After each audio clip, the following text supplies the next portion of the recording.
तुम रोज रोज राम राम करते हो, रोज रोज साहिब साहिब करते हो, रोज रोज हरी हरी करते हो, तो ऐसे करने के साथ साथ आपका विश्वास होना चाहिए। विश्वास नहीं होगा तो नहीं होगा। तो इसलिए साहिब ने कहा साहिब साहिब क्या करें, और साहिब है प्रतीत, जो भरोसा है वही प्रतीत ही साहिब है। साहिब साहिब क्या करे, साहिब है प्रतीत, और भैंस सींग साहिब भयो तो पंडित गायो गीत। तो कबीर साहब गरीबदास जी महाराज कहे कि केवल भैंस का सींग का ध्यान करने वाला था, उसको अपना साहिब मिल गया।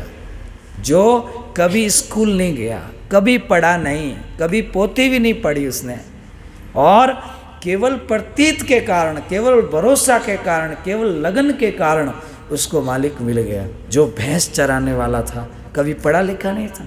एक पंडित बहुत पढ़ा लिखा था, तो वो पढ़ा लिखा बहुत था, उसके हृदय में प्रेम नहीं था। इसलिए साहिब ने सीधे वचन का कि ढाई आखर प्रेम के और पढ़े सो पंडित हो। क्या पंडिताई भूले प्राणी, अरे सत्य नाम जपो अमृत वाणी। जो सत्य शब्द है, सत्य नाम है, उसका भजन करो और प्रतीत करो, विश्वास करो। बिना प्रतीत जीव नहीं तरी, बिना प्रतीत कोई परमात्मा आपको नहीं तारेंगे। केवल नाम मुख से लेने से नहीं तार देंगे, क्योंकि अंदर में विश्वास चाहिए, प्रतीत चाहिए। तो जितने भी महल बने हैं उनमें अगर सीमेंट कमज़ोर हो तो क्या वो महल टिकेंगे? जितने भी महल बने हैं, घर बने हैं, इसमें सीमेंट कमज़ोर हो तो क्या वो घर बरसात के आगे टिकेंगे? नहीं। तो मजबूती सीमेंट की है, ऐसे ही आपको भी पक्का इष्ट पर विश्वास रखना होगा। जिस गुरु की शरण में जाओ, उस गुरु के चरणों में आपका ध्यान और विश्वास होना जरूरी है। विश्वास कम फलदायकम, विश्वास करोगे तो ये किसान विश्वास करता है तो फल मिलता है उसको, है। किसान खेत बोया तो घर में गाड़ा भर के धान विश्वास की बदौलत लाएगा। उसको विश्वास है कि बरसात आएगा, उसको विश्वास है कि मैं सफल होऊंगा। तो जितने बच्चे पढ़ते हैं सब विश्वास से ही तो आगे बढ़ते हैं। विश्वास है कि मैं परीक्षा में सफल होऊंगा। तो आपको विश्वास की आवश्यकता है। आत्मविश्वास जग जाएगा तब आप किसी को भी प्राप्त कर सकते हो, चाहे ब्रह्मा को, विष्णु को, महादेव को, शिव जी को, चाहे आप आद्या शक्ति को, निरंजन को, आई माता को, चाहे जो है श्रिया माता को, चाहे आप कौन से भी भगवानों को प्राप्त कर सकते हो जब आपकी लगन होगी। परंतु एक विषय यहाँ पे दिया गया कि आपको लगन मेरी लागी रे मैं पायो नीच नाम। तो जो अखंड नाम है, जो परमात्मा का, उसको आपको इस जन्म में पाना होगा। क्योंकि कुछ लोकांतर ऐसे हैं कि जहाँ जाने के बाद में, सुख भोगने के बाद में हंस वापस संसार में आ जाता है। इसलिए कबीर साहब ने कहा मैं तुम्हें भक्ति के बारे में ज्ञान देता हूँ। सबसे पहली भक्ति जो है सरगुण भक्ति है। सरगुण में जो सच्चा है उसको मैं निर्गुण भक्ति में भेज देता हूँ। तो दूसरी भक्ति है निर्गुण भक्ति। जब निर्गुण भक्ति सीखनी मीरा को तो वो काशी चली गई।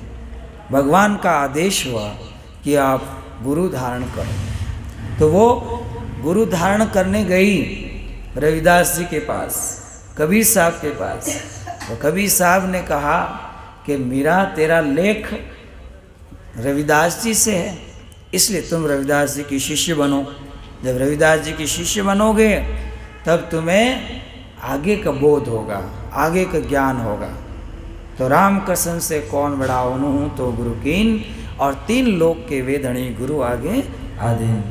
तो साहिब ने प्रश्न पूछा है कि राम जी से, कृष्ण भगवान से कौन बड़ा है बताओ, कि मुझे नहीं मालूम। उनके गुरु बड़े हैं, गुरु बड़े गोविंद से और मन में देख विचार, और हरि सिरजे त्योहार है, गुरु सिरजे भव पार। गुरुर ब्रह्मा गुरुर विष्णु गुरुर्देव महेश्वरो, गुरुर साक्षात पार ब्रह्म तस्मै श्री गुरुवे नमः। तो निर्गुण भक्ति में क्या करना चाहिए? निर्गुण भक्ति में अपने गुरु को भगवान मालिक समझ करके गुरु का ध्यान किया जाता है, और फिर निरंजन निराकार पार ब्रह्म की उसको प्राप्ति होती है। और जो सत्य भक्ति होती है उससे आगे की 3 तरह की भक्ति होती है। पहले सरगुण, फिर निर्गुण, और फिर सतपद। तो सतपद की भक्ति आत्मज्ञान है। आत्मज्ञान बिना नर भटके, जाय जाय मथुरा काशी, किस्तूरी मृगा के नाभि, वो ढूंढत फिरे बन घासी, संतो पानी में मीन प्यासी, मैं सुनी सुनी आवत हंसी। तो इस तरह से 3 तरह की सृष्टि है, याद रखना। क्योंकि अब आपका समय ज़्यादा नहीं लूँगा मैं। याद रखना कि संसार सृष्टि 3 तरह की है। पहली सृष्टि मन माया ने बनाई। मन माया ने बनाई मतलब निरंजन आद्याशक्ति ब्रह्मा विष्णु महेश ने मिलके जो संसार बनाया, जो शरीर बनाया, इसमें सर्दी जुकाम सब होता है। तो ये मायावी सृष्टि है। तो मायावी सृष्टि में माया 3 प्रकार की है। पहली माया है जमीन, जेवर, धन, संपत्ति, वस्तुएं, ये सब जड़ जो बोलती नहीं, ये माया है। दूसरी माया है चेतन, बेटा बेटी, दोहिता दोहिती, पोता पोती, लड़पोता पड़पोता, जो भी है वो सारा जो संसार है, स्त्री का हो पुरुष का हो, शरीर सबकी माया है। ये शरीर भी माया है। दूसरी चेतन माया। तीसरी माया है जड़ माया। जड़ माया 1 नंबर, 2 नंबर चेतन माया, 3 नंबर में वाणी माया। जितनी वाणी चलती है ये भी एक माया है। इसमें जो सत शब्द है वो भजने योग्य है, और सत शब्द से इस जीव का कल्याण होना है। तो माया कितने प्रकार की होगी? 3। और सृष्टि कितने प्रकार की होगी? 3। पहले सृष्टि कौन सी? पहली मायावी सृष्टि है। जो इनके मालिक कौन है? निराकार निरंजन। इसके मालिक कौन है? निराकार निरंजन। और बनाई कैसे? ओमकार से। ओमकार शब्द से ये संसार बनाई। इसलिए हर देवता के आगे ओम लगता है। लगता है कि नहीं? आप कोई भी देवता का नाम का उपदेश लोगे, उसके आगे ओम लगेगा। ओम लगा? तो ओम का मतलब ये सृष्टि जो 3 लोक 14 भवन और शून्य तक निरंजन का राज है। शून्य तक निरंजन का राज है। दूसरी सृष्टि बताता मैं। पहली सृष्टि मायावी सृष्टि, जिनके मालिक है ब्रह्मा विष्णु महेश और आद्या शक्ति और निरंजन। दूसरी सृष्टि है जो अचिंत की सृष्टि है, वो जीव सृष्टि है। जब ये जीव सतपद से सोहम पद में आया और जिसमें ये जीव बना, तब ये माता के गर्भ में आया। तो सोहम का मतलब श्वास में, और जीव आया शरीर में। तो जब ये जीव सतपद से आया तो सोहम में आया, सोहम से गिरा तब फिर ओम में आया, ओम में आया तो ये शरीर पाया। तो ये शरीर पाया ओमकार से। तो ओम से काया भई, सोहंग से मन होय, नी अक्षर की श्वासा भई, और सत कबीर के जोय। सत कबीर कहते तू अपने आप को जोय, यानी ओम से तो तेरी काया भई और सोहम से मन होय। जो आपके पास मनीराम है ये सोहम से हुआ। तो मायावी संसार मन ने बसाई, वो निराकार निरंजन है।